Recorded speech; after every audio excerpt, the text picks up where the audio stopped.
You are live.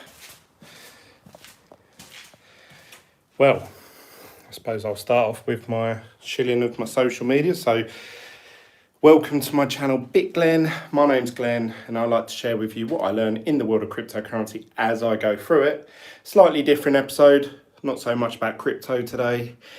I thought I would give you guys a tour of the property that I have bought with the intention of it being an investment for a limited company that I set up almost a year ago now.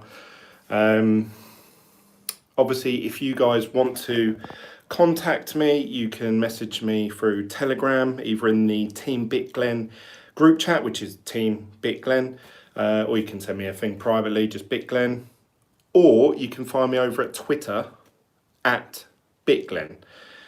Obviously, you can always comment in the comment section down below, and please don't forget to smash that like button for me, and also click the subscribe button if you're new to this channel, and click that little bell notification. Then you'll get a little ping every time I do one of these live videos. I try and do live videos as and when I can fit them in with my lifestyle, so I'm not one of them YouTubers that have a set day and time, which is probably the best way to do it, to be fair, but don't think much of the framework. That is right. And look, I've only wallpapered half a wall. So yeah, it's a bit of a tip. Literally, this is like halfway through the project. So yeah, there's no kitchen, no bathroom. All the rooms are bare. Should be bare, but it's a mess. But I'm going to give you a tour in a second. I thought I'd just wait. Yeah, it was a good one, James. I like that. You want to see the walls down here, actually. Look, where the radiators were. They were like really old-fashioned radiators. Look a bit gammy. But where? So actually, this is up a place called Clay Cross, which is about 3-hour drive from where I live, but I've been staying up here for a couple of days, well, for the week, just so I can get stuff done. Yeah, so as you guys know, or the ones of you that watch this channel regularly, that I have been looking to purchase a property. I mentioned it ages and ages ago. Like, if you guys watch my channel since I started, or a couple of years ago. Let's turn some lights on. It's really dark now. Since I started, I said, I want to accumulate one whole Bitcoin, and at some point I want to buy a property to do up and then rent out and sort of gain my money back. So if I can find a pen or pencil, I could probably write on the walls, and you guys can follow along with me with what my budgeting is like. See if I can find something to write with. I thought I'd go live now. Thought now's a good time. 5:30, 6 o'clock, something like that. It's normally a popular time on YouTube for people, but there's only two of you watching, but no likes. So that means you guys are not smashing that like button for me, which is a tip. Let's have a look. Right, a pen or pencil. Oh, I had a pencil all day long, and the one time I bloody want one, I can't find it. Stupid man. Stupid. I hope you guys have been all right. I hope you've all been getting those mad gains. I haven't really been able to be on top of it all, because obviously I've been here doing stuff. It's really hard, like, entertain us. Where the hell is the pencil? Yeah, so there's obviously all these coins. I keep seeing all these tokens. You're a builder behind your ear. I wish it was behind my ear. I wish it was, because that would make my life a lot easier. I've never found I could balance. Pencil always falls out of my ear. I don't know if that means I've got big ears or small ears. But we got 6 people watching now. So, what's gonna happen? I knew it. So, because now I've gone live on YouTube, no doubt I'm gonna start receiving loads of phone calls from people that I've been trying to get hold of all day. And now gonna start trying to ring me because they're arseholes like that.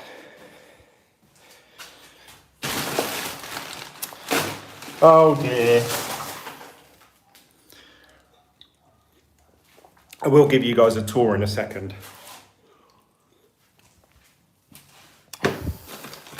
But I just know what will happen is you never come back to me either about bot. Bot? What do you mean, James, about bot?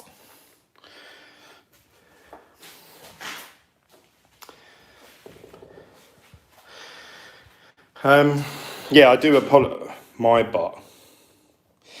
To be honest, right at this point in time, I can't remember, but you'll have to refresh my memory. But I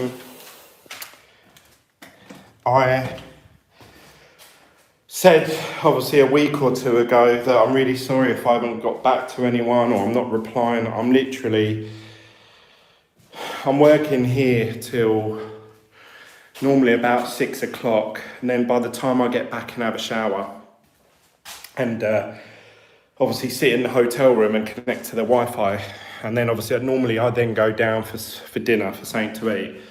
So that is then obviously, 8?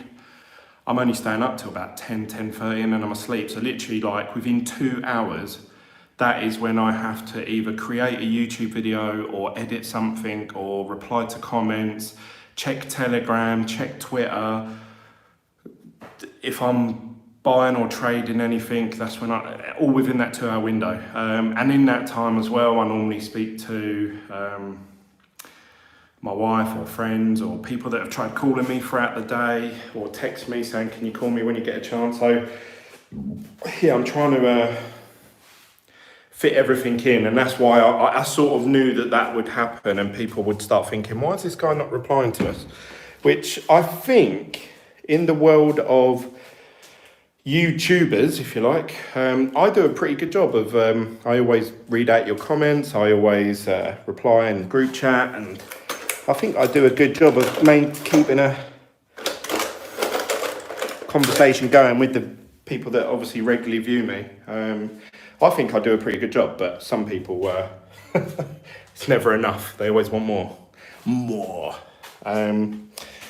Right, so should we do this tour now? Let's, I can't find a pencil. I was going to write on the wall, like how much I bought it for, and but typical, I can't find a pencil. The one time I fucking want one. Right, let's go and have a little look. So I'm going to show you from the outside of this house and then come back in and we'll do a walk around and I'll show you all the property. So I bought this property from an auction in the UK for £42,000. Now at the time, I actually bought it for 40. So I've been stung by £2,000. Long story, I won't go into all of that because that'll be a boring story. But anyway, got it for 42. When I first started to look at obviously the house prices around here, what you want to do is, again, and this taught me a lot about cryptocurrency, you have to think of your exit strategy and start at the end. So what's the end? And you can apply this to anything in your life. If you think, I want to be a millionaire, you're not, unless you just win the lottery, you have to think of the end. So the end is what? Having a net worth of £1 million or having £1 million in the bank. Let's say it is to have a net worth of £1 million, because that's easier to achieve than having £1 million in the bank. You have to think, okay, how am I going to achieve that? What do I need to do now so that in 5 years' time, I achieve that? And obviously work towards it.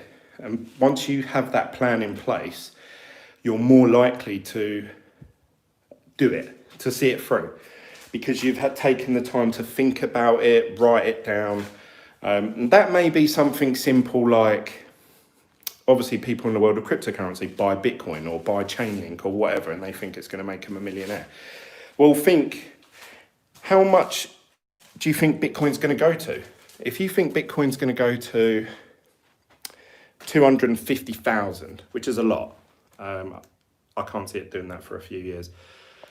But let's say you think it's that. Well, that's only 250,000. So you need 4 Bitcoin. So you need to start working now how you're going to accumulate 4 Bitcoin. And it may start small. You might only think, oh, I can only accumulate 1/4 of a Bitcoin this year or whatever. But if you just keep at it, keep going at it. Cheeky here, I know. But the sat.co.uk, have a look tonight. You're as bad as me. All right, James, I'll check it out if I remember. if I remember, I must admit, I'm not going to lie. Yeah, so you just need to have a plan in place. So my plan is to buy 3 properties this year. So that was my original goal when I started this last year. I thought in 2020, I'm going to buy 3 properties. I'm going to accumulate more than 1 Bitcoin, which I have now. And then I'm going to buy 5 next year. And in 2022, I plan to buy a plot of land and try and build 1/2 or whatever properties I can fit on the land. Because then I feel that will be a way of increasing my overall net worth, and it's essentially accumulating 2 new builds, hopefully for half the price of what it is to buy one outright. So that's a goal that I've set myself for 2022. And then in 2023, I plan to buy a plot of land and build my own house, a big house. And with the wealth that I've accumulated from at that point, I should have about 11 to 12 properties. Hopefully, obviously, have a net worth enough to start aggressively paying off the mortgage of that property at that time. And then obviously be mortgage free probably by the time I am 40 to 45. And then that's it. I'm really set up then from the age of 50 to 55 to retire if I want to. But I don't think I will. I've been working from home now for a couple of years, and it's made me realise actually I want to achieve stuff in my life. My kids are starting to be a bit older, so obviously for the last few years, like my youngest is 3, so she was newborn when I started working from home. So I've literally witnessed them growing up for the last few years, so that's really good. And I know a lot of you out there. Bitglen, can I ask you a question? Go for it, Henry. I know a lot of you out there are starting to work from home now. You have find near universities, location, you get stuck with them. Well, the idea is that obviously, yeah, you are right, location is key. And I spent a lot of time, and originally I wanted to look at Sheffield. Sheffield is about half an hour away, 25 minutes away from where I'm based now. But originally I started off looking there because it seems like the capital growth hasn't gone up as rapid as some of the other big towns. In the UK, we've had this high-speed rail being approved, so HS2 they're calling it. So there's going to be towns and cities that are going to be directly linked to London via a high-speed bullet train. So therefore you would imagine house prices going up. But the property that I went for didn't come up, so obviously I bought this property from auction. I thought it'd be a nice starter, see how I get on. Didn't need overly too much doing to it, like nothing structural, although we have knocked a wall out, I'll show you in a second. So I felt that this was a good basis to start and build up contacts within the area of Chesterfield and Sheffield. So, which I've done now. I've got hold of plumbers, electricians, plasterers, binmen, all sorts along the way. And obviously the big proponent of that is a mortgage broker. That's the guy that's going to make or break the deal, the mortgage broker. So, Henry, oh yeah, let's have a look. What we doing? You need me to desktop survey for you, selling or renting. Desktop survey. You could do. Big puss. Good location, but jobs leaving Sheffield, TV Channel 5 coming to Leeds, moved up about 30 years ago. Yeah, I quite like it around here. I really do. Everyone seems really friendly in that. But anyway, let's have a little tour of this house. So I bought it for 42 and comparable report. Oh, well, you mean value in the property online? Yeah, so I'm actually hoping that I set a budget of 20 grand to renovate the property. I think I'm going to come in closer to 15, between 15 and 17, plus obviously the 42 that I paid for it. So then you're talking, this is why I wanted to write it down. You're talking then 57 to 59. I'm hoping that obviously the house is worth probably 80. Don't go telling people, they will all come up. Stick it in there. Nice, just joined. Let's have a tour. Yeah, I thought I'd wait till everyone joined. Thanks for joining, River. What's your postcode? Not yet, my friend, not yet. So, what was I saying? You guys have interrupted my train of thought. 42,000, about 17 doing it up, so that brings me to a total of 57. I'm hoping the property will be worth 80 to 85, apparently 2 doors down, and these houses are all identical. This is the end one, so you would imagine it's slightly bigger, bit more space, but that one was valued at 85,000 about a year and a half ago, but the lady wanted to sell it quickly, so I think she sold it for like 65.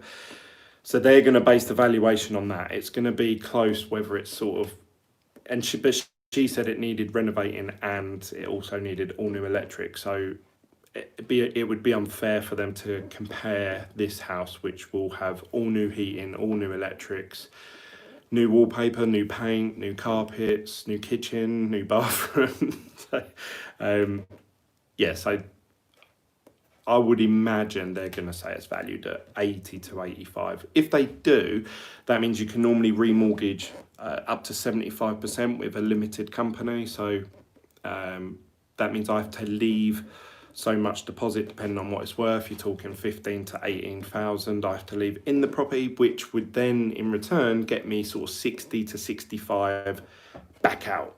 So at that point, I've spent 57 plus legal fees and stuff like that. So let's just say 60,000. But if I can get at least 60 to 65,000 back out, that means this house at that point in time has cost me nothing. If anything, I would have gained money from it. So that is the plan.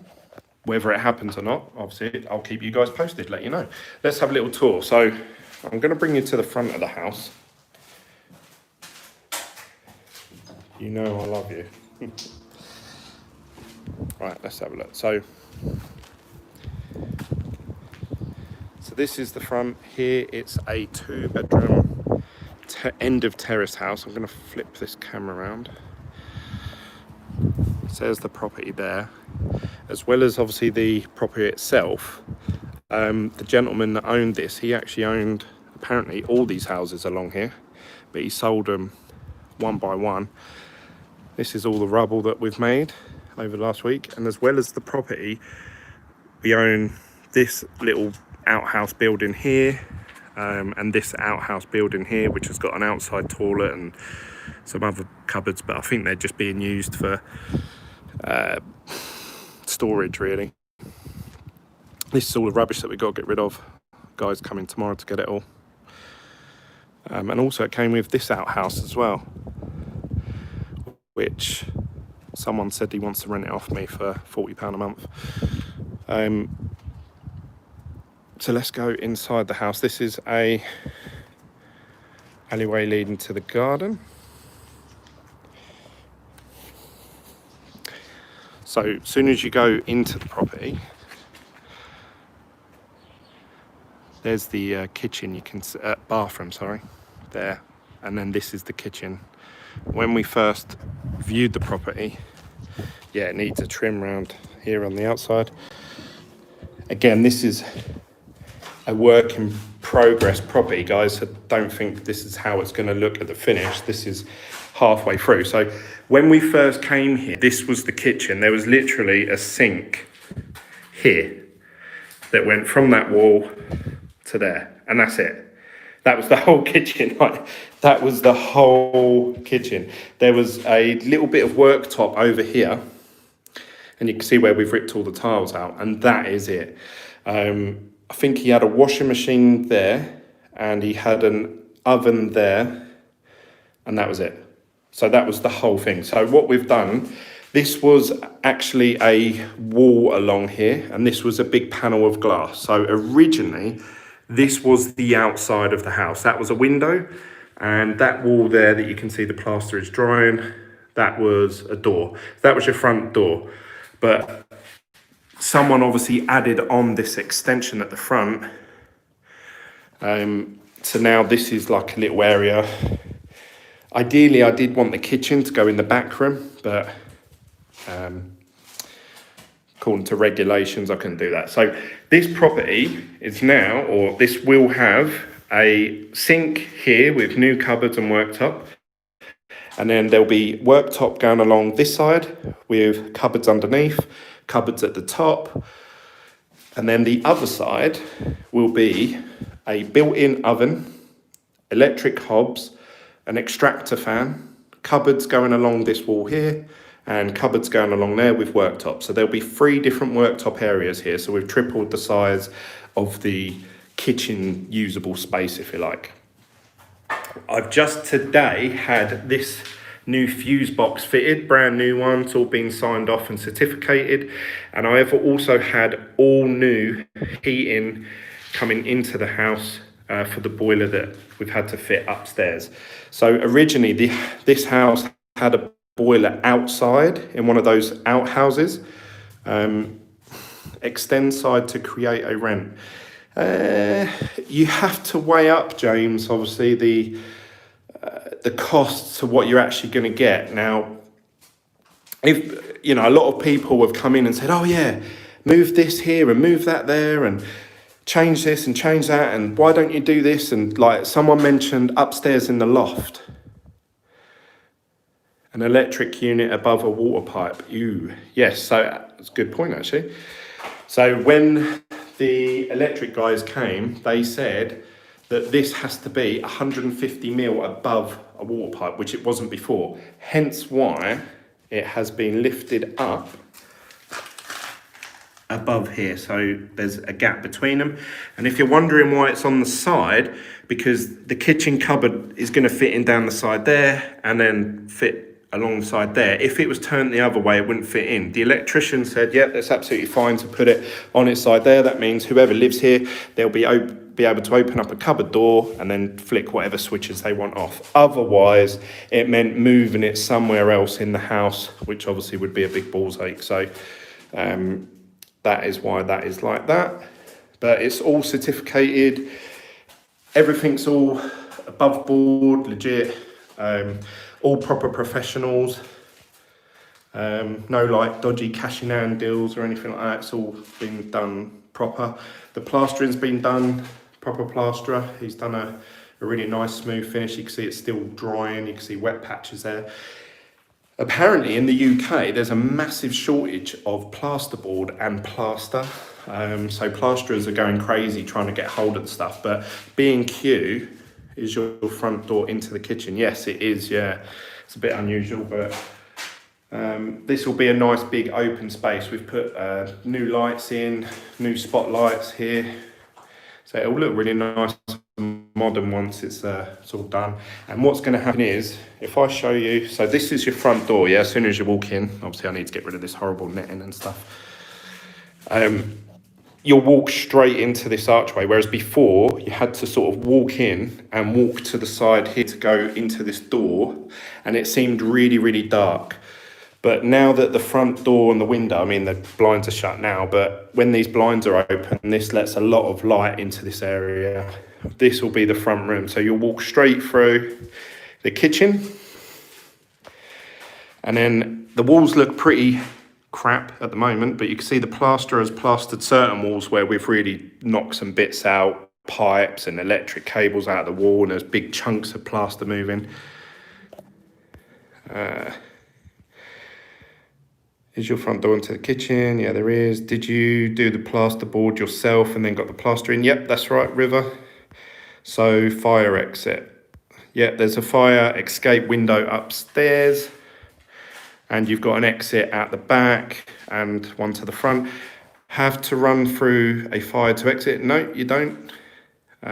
Is there a massive drain on plaster? £6 a bag is now 24 quid.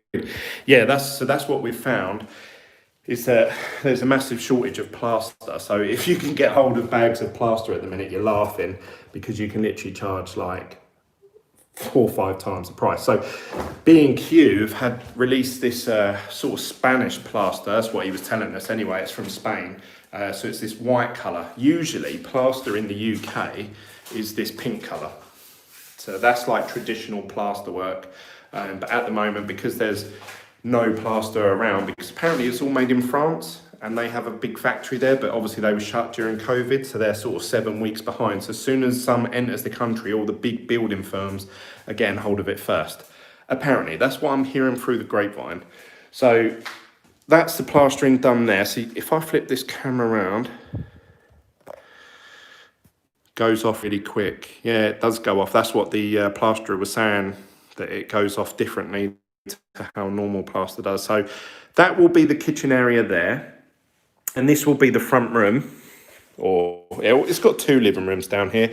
This is the bog standard square room. I have to strip this ceiling wallpaper actually. Very unusual system here for the actually upstairs. So there's actually concrete floors, then you've got timber joists, and then it's been boarded after, and then all the electric and pipe work are under there. So very, very unusual. Everyone that's come visited this property have all said, why is that like that? River J says, just waiting for a business card.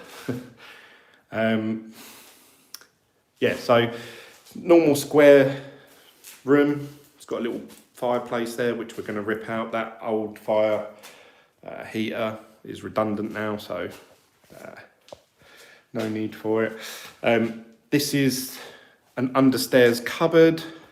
This is all the wallpaper that the decorators, they actually start tomorrow, so I'm going to be here late tonight stripping wallpaper, but this is the stuff, super fresco.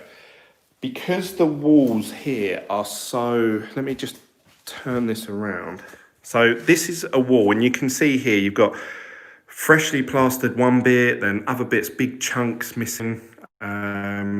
Bits of plastering that have been dabbed in over the years. Obviously the old boy that lived here before, bless him, he's passed away now, but you can see where he's obviously patched bits in. So what we're going to do is obviously wallpaper the whole lot. So this wallpaper will be going on here. It's this super fresco stuff. It hides any bumps and cracks and stuff like that. Then they're going to paint it. So you can see here I've got literally about 5 boxes full of wallpaper. So they're going to start tomorrow, but they're not starting down here. They're starting upstairs, which I'll show you. So then we go into, if you like, the hallway. So this is the hallway area. The stairs up this way are very steep, tiny little stairs, especially for a big guy like me to walk up and down. And then there's your 2 bedrooms. But let's go into this room here. Now you can see here there's the original carpet and all the wallpaper still on the walls. So it's this horrible fresco stuff from before, but it's been painted yellow. For some reason, this is the only room in the whole house that's got COVID, which is a bit odd. Looks like the house is in Lowestoft. I haven't been up to Lowestoft yet. All new radiators. So in every single room, there's a brand new radiator, new heating system, new boiler. So it's going to be nice and warm in this property for families. You can see here all new electric, so new power point. So the thing with this property is because it was so old, it literally had like one plug socket in each room, like just one single plug socket. So apparently with properties, electricians, or the regulations are that you should have two double plug sockets, and that's to stop families over using extension cables and stuff like that, which could be tripping hazards. So I've done that. I've put double plug sockets dotted about everywhere. I think in this room, I think there's 3 or 4 now. In that front room, I think there's 2, maybe 3, and then in each room there's 2. When you get them in, can you look at your Facebook messages? Yeah, I will do. Like I say, I've been working at this property till late every day, so if I don't reply back to anyone, I do apologise. Yeah, so I need to strip this wallpaper. Here you can see I've done half a job there. There was this massive brickwork thing here that looked horrible. So we ripped all that out, which obviously took chunks of plaster out of the wall. So the plasterers filled those in for us. So it's all ready for the decorators. I've got to pull all this carpet up. This is the room that I've done the least amount in. But the wallpaper in here ain't too bad. I'm thinking actually that I might get away with leaving this wall, but just getting them to repaint it. The ceiling, I'll get them to do a fresh coat of paint. And then obviously do these walls here because they look awful. That's where the old heating pipe work was. We've ripped all that out. And then there's a door to the garden, which is completely overgrown. So I need to cut all the grass, trim all that back, make that look all nice. Give it maybe a jet wash out there, give it a nice clean up. So let's go and have a look upstairs.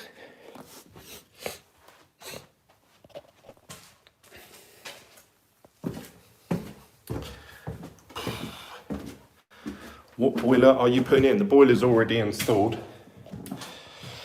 So this is up the stairs now, and this room is completely bare. So this has all been done. So you can see the old paintwork, you can see all the cracks, bumps, grooves, and the ceiling as well. You can see where he's patched in. I think that might have been the old loft access actually. You can see actually the ceiling slopes down a bit. This is like an old system, lava and plaster or something they called it.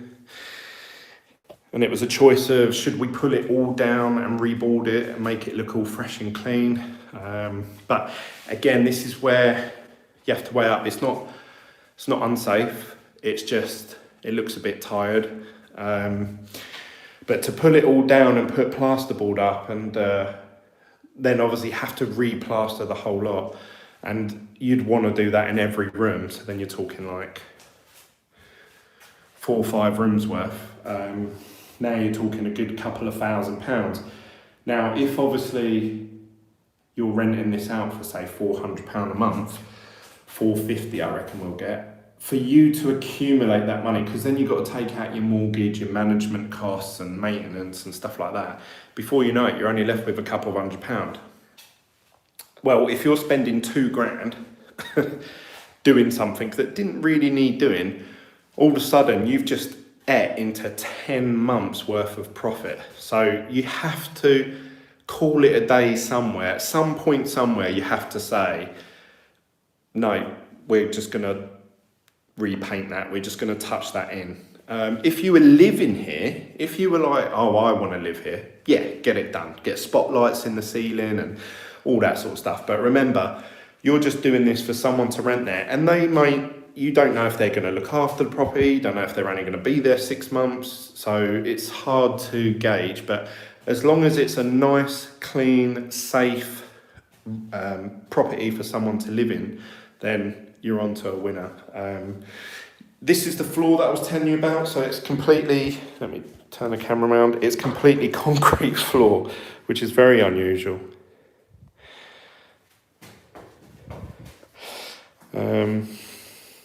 New radiator. We've had to cut back these doors so these doors wouldn't open properly. because they were hitting the pipe work along the bottom. So we've actually shortened them a bit, trimmed them off at the sides. But these are solid wood doors. These would cost obviously they're going to get completely sanded down and repainted by the decorators that are coming in.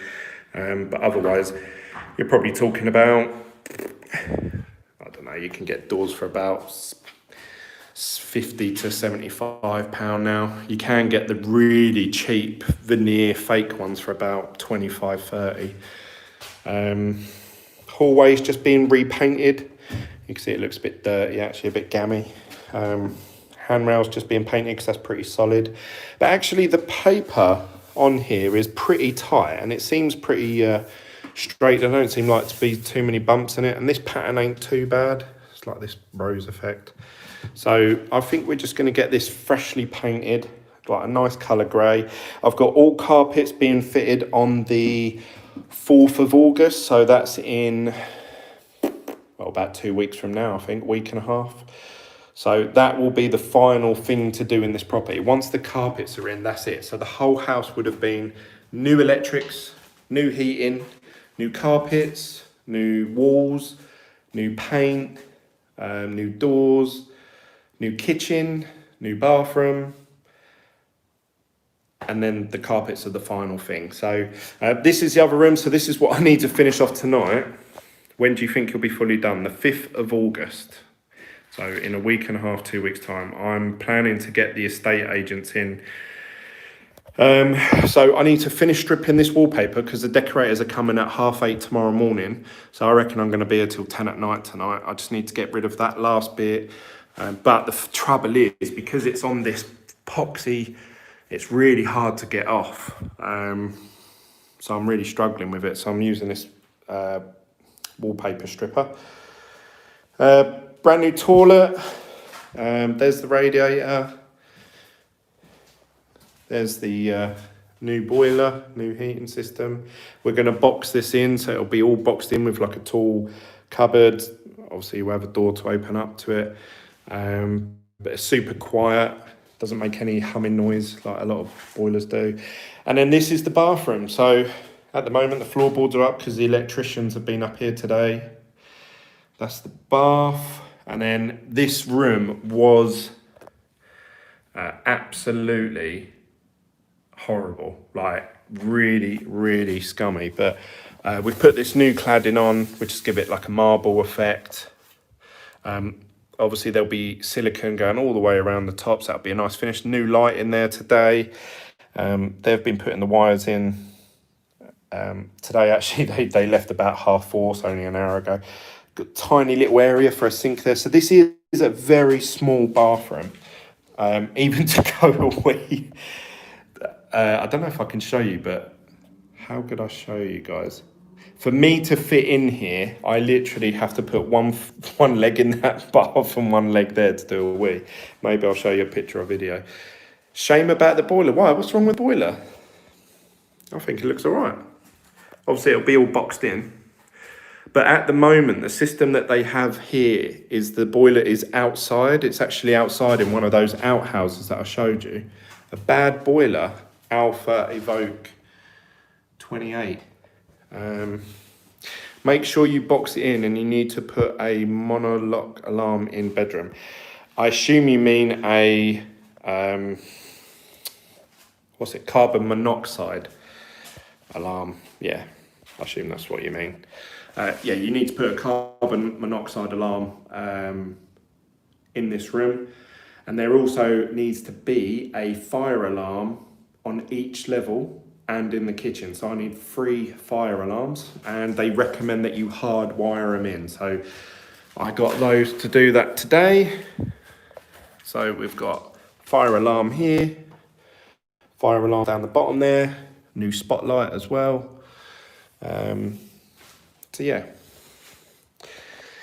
So yeah, I'm doing everything legit, everything to the regulations, everything to the T. I came here when all the hotels opened up after COVID, which was, 2.5 weeks ago. So I've been up here for 2 weeks, plus this week. What's today, Wednesday? So yeah, exactly 2.5 weeks. I think I'm going to be completely done, fingers crossed. The painters and decorators are saying that they need 7 working days. That's to wallpaper the whole house, ceilings and walls and everything. Then to paint it, and then they're going to paint all these door frames, the skirting boards, the picture rail. You should convert one of the outhouses into an office place to stay if you are buying more houses in the area. Save on hotel costs. No cylinder, just a combi. Yeah, it's a combi boiler. But we had trouble. We wanted to put it under the stairs. There's a cupboard under the stairs that I just showed you guys a second ago. But apparently we couldn't put it there due to the condensation pipe can't run along a certain distance of the property or something like that. So, like I say, I've done everything that the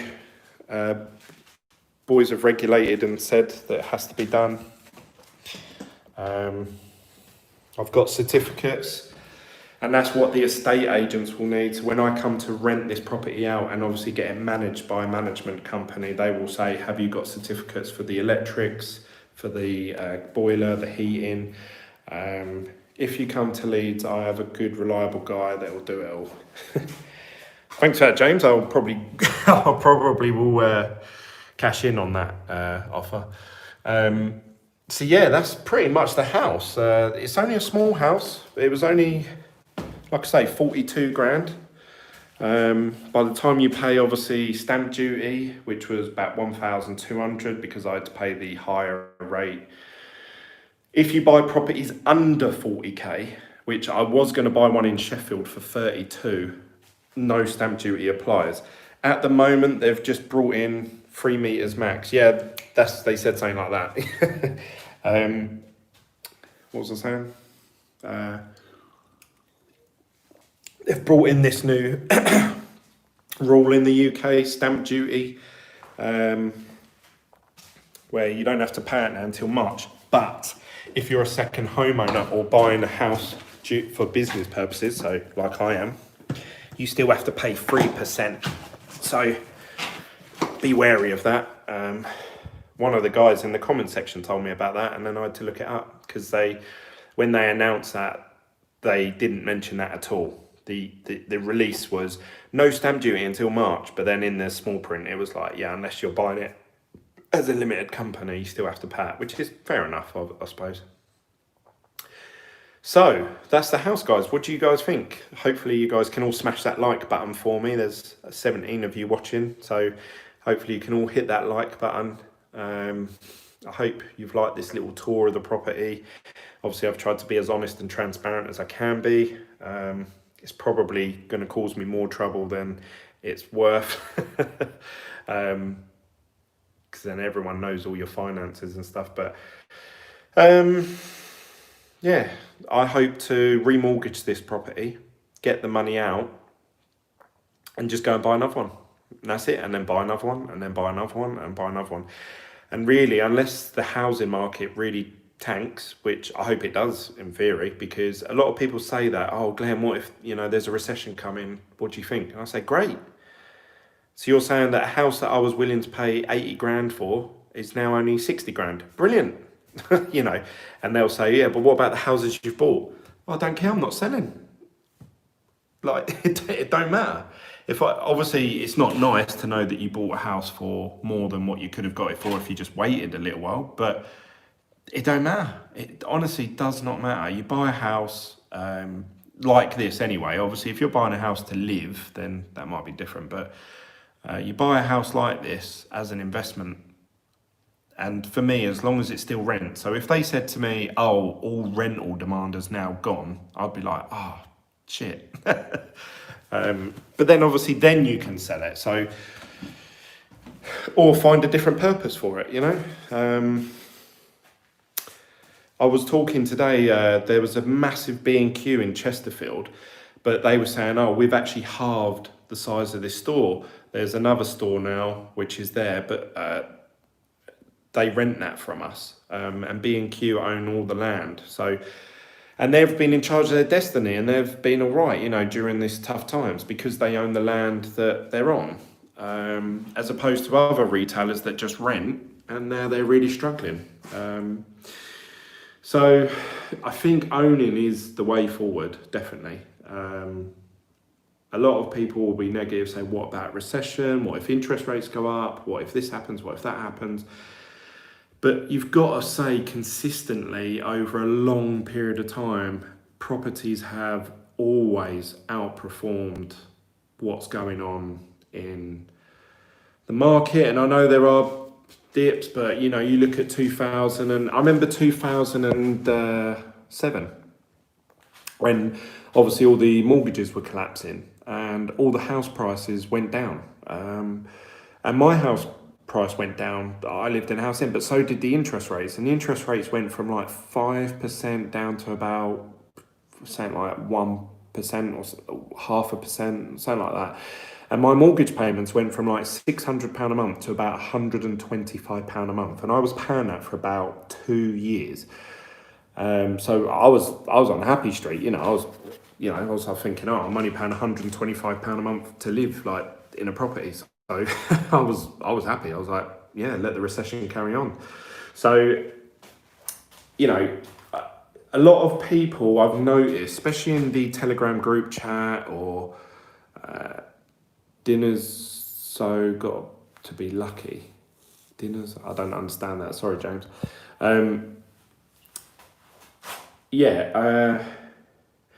A lot of people are scared of buying something because they're scared in case it changes price, but you can literally say that about anything at any time. Like, when's a good time to set up?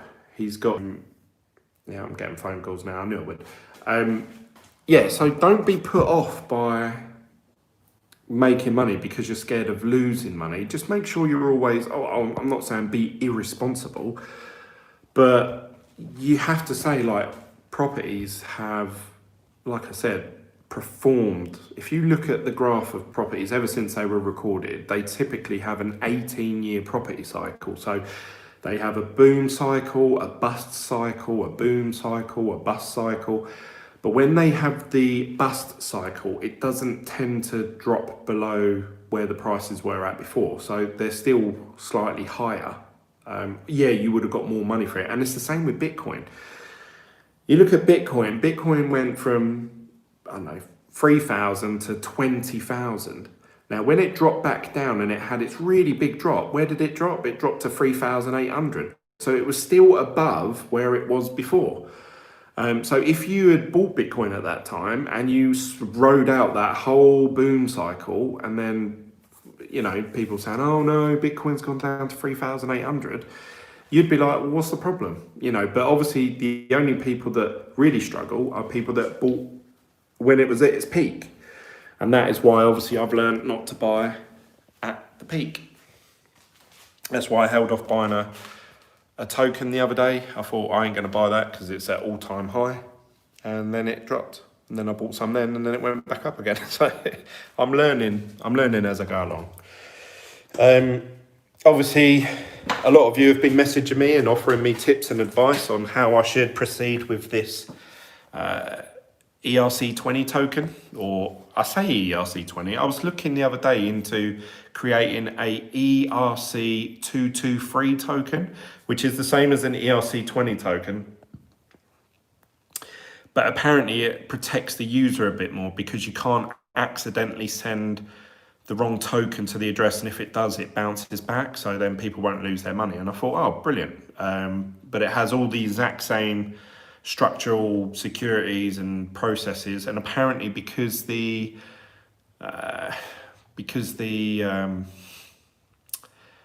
runs off, I don't know. I was reading, basically the transaction fees are lower. They were saying with an ERC 223 token versus the ERC20, there are a lot lower fees to send and receive it in, like MetaMask and stuff like that. So I was looking at creating one of those, trying to do it in a way where if I create a limited company first in the UK, obviously me being as one of the directors, then let's just say I create I don't know, let's just say for argument's sake, 100,000 shares, and I own either 25 or 50% of them, whatever the figures may be, then the other 50,000 or 100,000 or 500,000, whatever it is, I create the same amount of tokens. So if you buy these tokens, these ERC20 tokens, you will literally own one share of the company. And that way, when obviously we go and purchase properties with the money that's raised from the crowd sale, you can say, I own some of that house. That house that Glenn's showing us on YouTube, I own one share of that house. And I thought that was a really cool idea, and I thought that would really excite people and get them really like interested in property, as well as obviously just the cryptocurrency side of it. Ideally, I'd want a coin that you can stake. So I was looking at creating a coin instead of Ethereum, maybe on the Tezos platform, where you can actually stake the coin while you're waiting for obviously the dividend payouts. So you could say, right, my coin is now generating an interest and I own some of that house which is being rented out. Glenn's got, potentially 100% return on investment on it from the beginning. And now it's generating this much a month. So yeah, the idea with this house is that it's going to pay for itself once it's done up. So it hasn't cost me anything. Now this is not a risky strategy, but it's hard. Like, you have to put in the time. And if any of you are thinking, oh yeah, I'll do that, I'll buy a house, do it up, and then it'll be worth double. It doesn't work like that. You have to put in the time. When I came to buy this house, I thought to myself, right, I worked backwards. I thought, right, that could be worth 80,000 done up. I went to the auction with a mindset of I would bid up to 50 to 52,000. Obviously I won it for 42, so I'm 10 grand quids in straight away, so that's good news for me. But I was willing to go to 52,000. Now, I've been to loads of other properties. I went to about 7 auctions before that where I was bidding, but as soon as it got to the figure what I was happy to pay for it, because by the time I'd worked out remortgaging it, doing it up, then you got the 25% equity that you need to leave in the property, so then you can only get 75% of the value out, then it comes to this figure. And obviously that's the figure you can go up to in the auction if you like, bar obviously like solicitor costs, selling costs and all that sort of stuff, auction fees. And the amount of times that the properties were just going for way more, like, I was going into properties thinking, right, I'll go up to 45,000 on that, and it went for like 65, 70, and I think, bloody hell, like, because you've got to remember, when you're buying from auction, you're competing with other investors. So that's one thing. But typically, a lot of investors will have the same figure you've got because they've worked it out exactly the same way. But where you can't compete is with people that want to live in the house, because they're thinking, oh yeah, I'm getting a house for 65,000 when it was valued, I reckon it'll be valued at 80. Oh, brilliant, I've just made 15 grand. But that's no good for us. For our business model, that's no good. And also, you can't compete with people that have fallen in love with the property. They will just keep going. They will say, look, it's up, it's worth 85, I'm going to keep going to 85. You can't compete with that. So the amount of properties that you are, for me, I'm doing a 3-hour drive from my home to take part in that auction. I try and get there an hour earlier so I can stop, have a toilet break, have something to eat, have a drink, sit down, read the brochure. They normally have last minute changes at auctions, so bear that in mind. So I like to get there a bit early so I can absorb all that information. Then you're sitting there and you might not even bid on a house because they'll go, right, who's going to start me off at 40,000? And you think, like, I set a budget of 45. So you think, I'll see where this goes. And he goes 41, 42, 45, 40, 50, 52, 58, 60. And then you're just like, oh, I've just come here for nothing. And then you have to drive all the way home again. So that's 3 hours. So all round, you've spent 7-8 hours on this journey for nothing. For absolutely nothing. Plus, you normally, to view the property, have to view the property before the auction. So you're talking like a week before the auction. You've already viewed the property, you've priced it up, you've spoken to a builder. So it's not as easy. A lot of people, like especially friends that I've talked to, have said, "Oh, you've got lucky with that house. You've got really lucky." No, I didn't get lucky. I've got lucky that there's nothing structurally wrong with it. I mean, that's, you never know, something could spring on you and you're like surprised by it.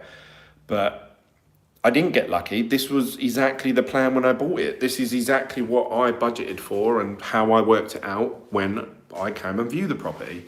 So everything so far is going, if anything, things are going better than according to plan. So I'm really happy with that. But what's going to be the ultimate deciding factor is when the surveyor comes round to value the property. If he comes round and values the property and says, "Oh, actually, it's only worth 60,000, then I'll be like, ah.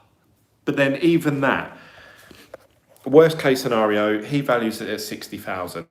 I then obviously remortgage it and I can only get 50,000 out of the house.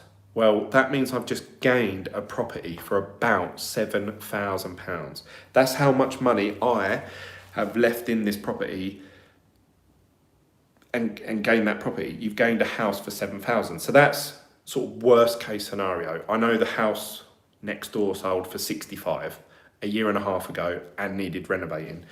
So I would imagine this is going to be worth 80 to 85.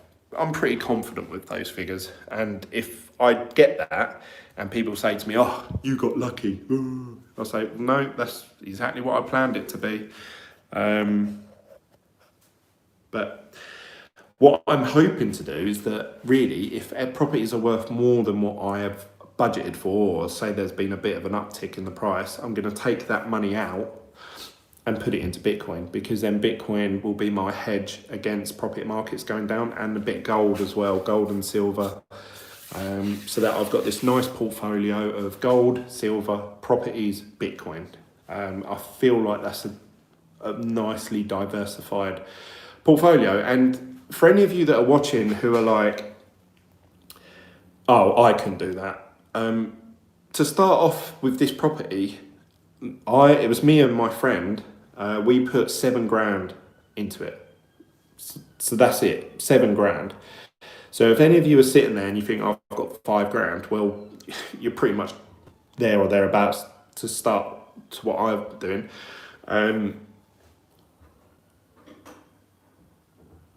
Then obviously, sorry, I thought I heard something going on over there. Yeah, you've got Bitcoin. I buy that every week. I'm still doing the £50 a week that I told you guys. I'm still doing that. So I'm accumulating more Bitcoin every week with an amount of money that I'm willing to lose, slow and steady. And that's building up to a nice little pot now. So, and obviously I've got investments like in cryptocurrency, as you guys know. Hex has gone up in price. Crypto.com.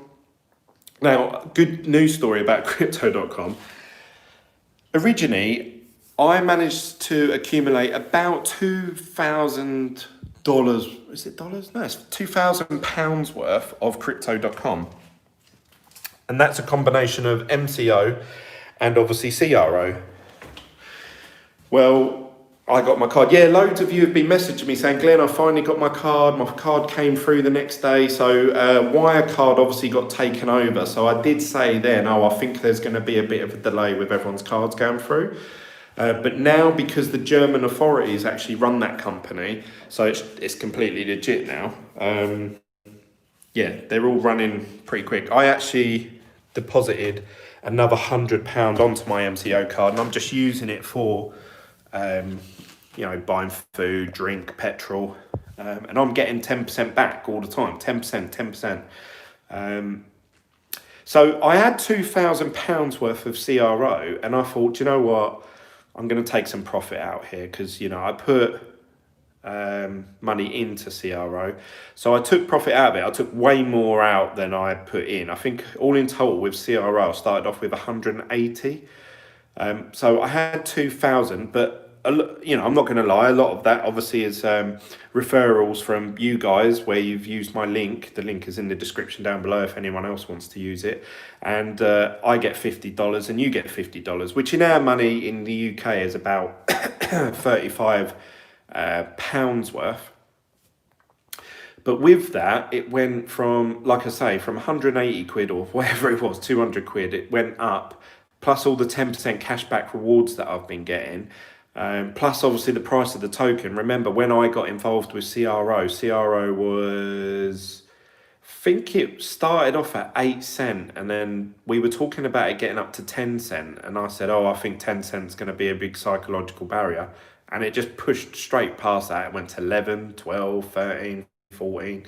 So, yeah, it's done really well, CRO.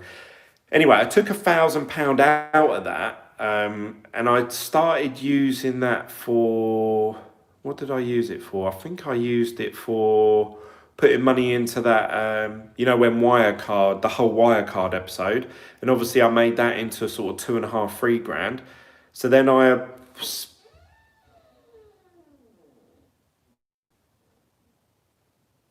sounded like the door was that was a bit odd. Let's have a look downstairs. Yeah, and then since then,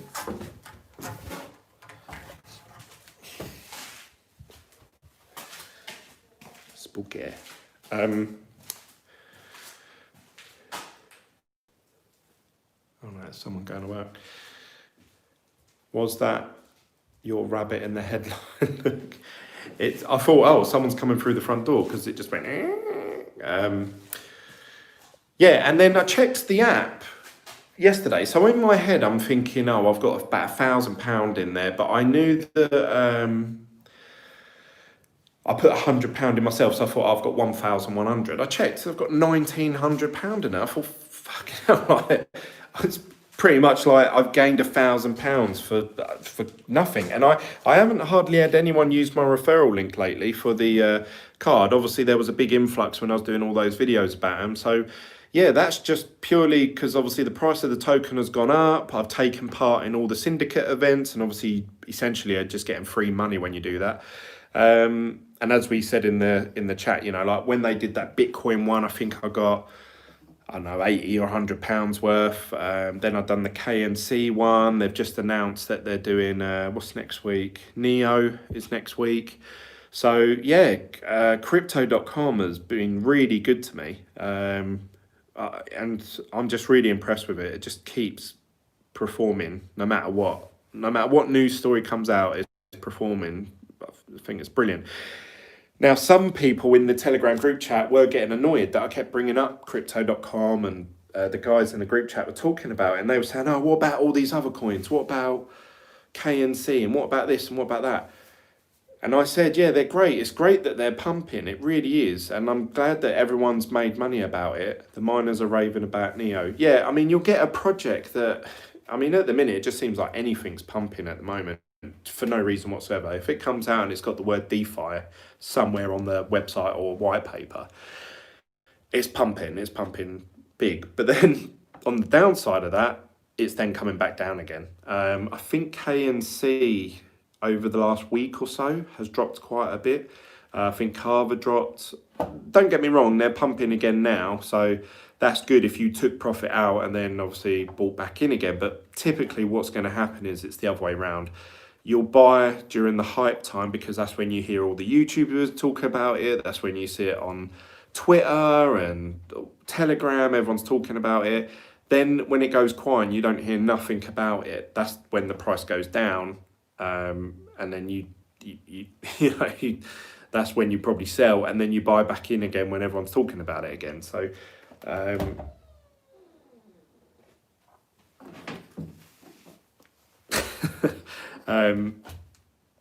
yeah, so I would just say be careful with trading out there like that. I honestly believe in crypto.com. I think it's going to perform well, and that is why I hold a majority of my shares money in there. I think Hex is going to do well. I was actually thinking, and I'm not saying I'm going to do this, but I was actually thinking, oh, I could use Hex as my platform of choice to create my token.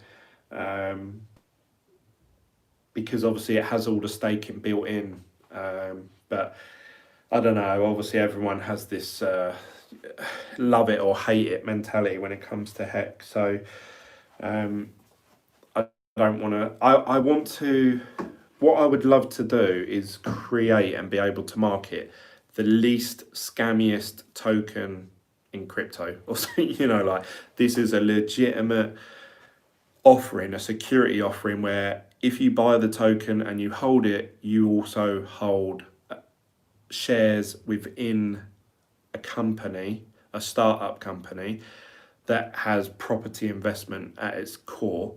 And obviously, therefore, you would own shares. Now, I don't know how it works with, obviously, when I came to buy this property, because there was two directors, I needed my friend, who's the other director, to come and sign the paperwork. But how would that work if, obviously, I don't know, 100 of you are all directors or own shares in the company? So I have to speak to a solicitor about how it works. I was looking the other day into it, and it was saying that if you're offering a security, which means you're offering something in reward of investing, you need to spend like, tens of thousands of pounds getting it all set up by law and the website. And I got a quote for creating a website of like 25 grand. And I thought, I swear I could create my own website for like a couple of £100. And then I could just get a solicitor to write up an agreement saying if you bought shares, that would be binding by law or something like that. And then I looked into a platform where surely if you have over 50% ownership, you can do what you want as you're the majority. Well, yeah, that's what I was thinking. That's why I've come up with the idea of me having 50%, not because I'm trying to be greedy or anything. I mean, ideally, I'd only want like 10 to 20% or something like that, because then it's not as centralized as, if as it just being me. But I thought, oh yeah, I wonder if I have to have over a 50% share so that I can make decisions and buy and sell stuff without the permission of all the other people. Otherwise, that would be a massive balls ache. But some of you have come up with some really creative ideas about what if you have tokens and then on a website or on a press release or something like that, you say, right, here's the properties I'm looking to buy. Stake your coins against the one that you want me to purchase. But I think that gets too messy personally from experience. Like I said, you can go to auction and with all the best intention in the world of buying a said property, and it might go for way too much money, and I'd say, nah, sorry guys, it went for too much money.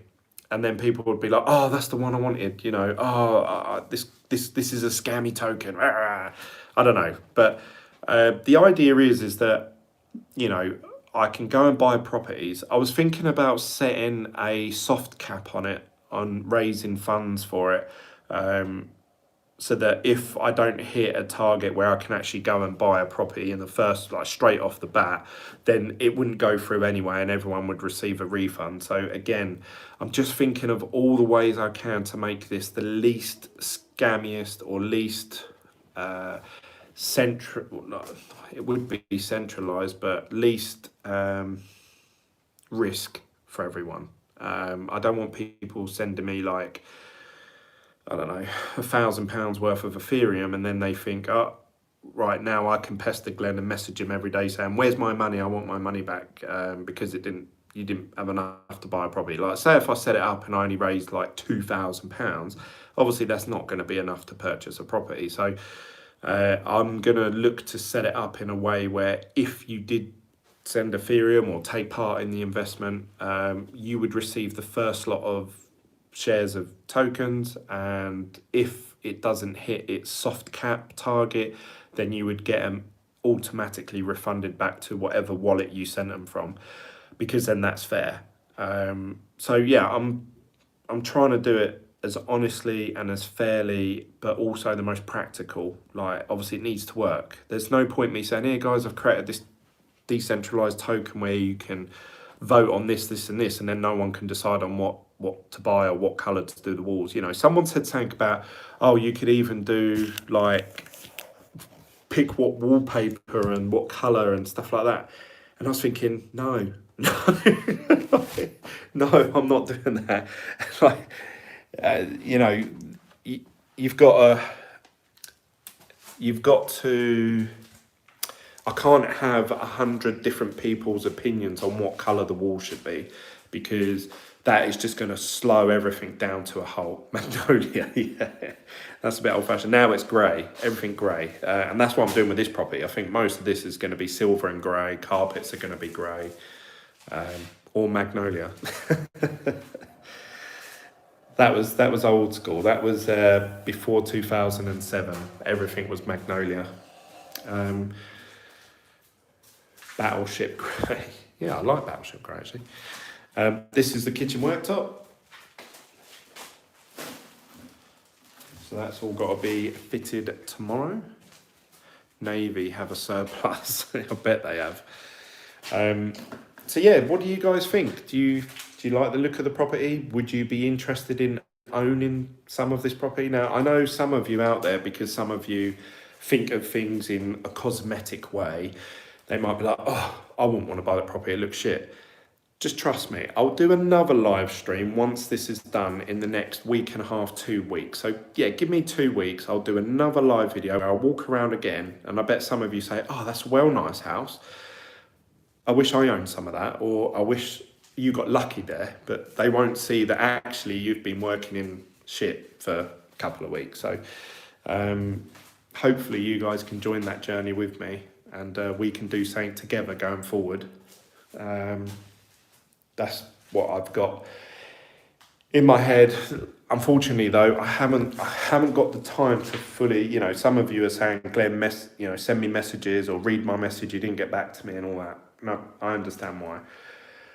But on top of that, I'm trying to read about security laws in the UK and accountancy, like how does it work? How would I pay the dividends out to the ERC20 token holders? I'm looking into stuff like that in the 1 or 2 hours that I have spare in the afternoon. So Facebook messages. So yeah, I do apologise. It's just I haven't got time to fit it all in at the moment. Once this project is done, the remortgaging side of it, I would imagine is going to take like a month. But obviously I'll be back home, and in that time I can sit at home and research and do as much as I want, go back to doing all the YouTube videos and doing live streams properly, and yeah, get everything back on track. So just bear with me, guys, just bear with me. Don't forget to smash that like button. I'm going to end it there because I need to make a few phone calls and I need to start stripping wallpaper upstairs. It is now, what time is it? It's got to be about 7. So I'm probably going to be here till 10. And then back here again, 8:30 in the morning. So yeah, it's going to be a long afternoon for me. So that's it from me, guys. Thank you for your time. Thank you for all your feedback. Don't forget, you can follow me on Telegram, Team Bitglen, or you can find me on Twitter. I want all of you actually to actively go and find me on Twitter and add me on Twitter. I think the other day I asked to do an interview with someone and they said that I didn't have enough Twitter followers or something like that. So I was thinking, right, okay. So now I need to plug my Twitter just so that I can chat to people. So yeah, find me on Twitter, add me on that, find me on Telegram. Tell your friends, tell your family. Don't forget to click subscribe, smash the like button, all of that jazz. Is there a link to this Team Bitglen? Well, you can just go on Telegram and just search Team Bitglen. But if you go to any one of my videos, normally in the link down below, there is a link to the Telegram group. But it's up to you. That's it from me, guys. I'll see you soon.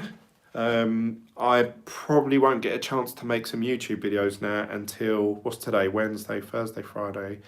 I'll be here late Friday, then I've got to do a 3-hour drive home.